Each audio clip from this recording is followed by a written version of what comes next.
Hi hello friends, എല്ലാ കൂട്ടുകാർക്കും മൗനരാഗത്തിന്റെ പുതിയൊരു പ്രൊമോയിലേക്ക് സ്വാഗതം. അങ്ങനെ ഭാനുമതി അമ്മ, അതായത് വിക്രത്തിന്റെ അമ്മൂമ്മ, ഈ ഒരു വാർത്ത അറിയുകയാണ്. അമ്മൂമ്മയ്ക്ക് സഹിക്കാൻ പറ്റുന്നില്ല.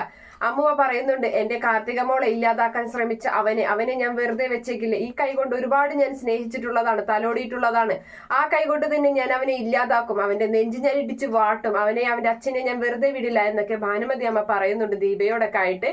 അങ്ങനെ അതിനുശേഷം പ്രകാശനും വിക്രവും ഒളിച്ചു താമസിക്കുന്ന ഒരു വീട്ടിലേക്ക് കിരണും അതുപോലെ ആൽബിയും കൂടിയിട്ട് എത്തുകയാണ്. അങ്ങനെ അവിടെ എത്തുമ്പോൾ പ്രകാശം പറയുന്നുണ്ട്, വെറുതെ നീ എന്റെ മോനെ തല്ലരുത്, എന്റെ മോൻ ഒരു തെറ്റും ചെയ്തിട്ടില്ല, എന്റെ മോനെ വെറുതെ നീ കള്ളക്കേസിൽ കൊടുക്കരുത് എന്നൊക്കെ പറയുമ്പോൾ പ്രകാശനുള്ളത് കൊടുക്കുന്നുണ്ട് ആദ്യം തന്നെ. അതിനുശേഷം വിക്രത്തിനെ പിടിക്കുകയാണ്. അങ്ങനെ വിക്രത്തിനെ തല്ലി ചതയ്ക്കുന്നുണ്ട്. എന്നിട്ട് പറയാണ്, നീ രക്ഷപ്പെടുന്നു വിചാരിക്കണം, നീ എന്താണ് വിചാരിച്ചത്? ഇനി എന്തായാലും ആ ഗംഗപ്രസാദിന്റെ അതേ അവസ്ഥയിലേക്ക് തന്നെയാണ് നിന്നെ ഞാൻ കൊണ്ടുപോകുന്നത്, അവനൊരു കൂട്ടായിട്ട് നീ അവിടെ കിടക്കട എന്നും പറഞ്ഞിട്ട് ആൽബി ആയാലും അതുപോലെ കിരണായാലും നമ്മുടെ വിക്രത്തിനെ തല്ലി ചതയ്ക്കുന്ന ഒരു പ്രൊമോ ഒക്കെയാണ് എന്തായാലും അടുത്ത ആഴ്ചയിൽ കാണിക്കാൻ പോകുന്നത്. Okay friends, bye, thank U.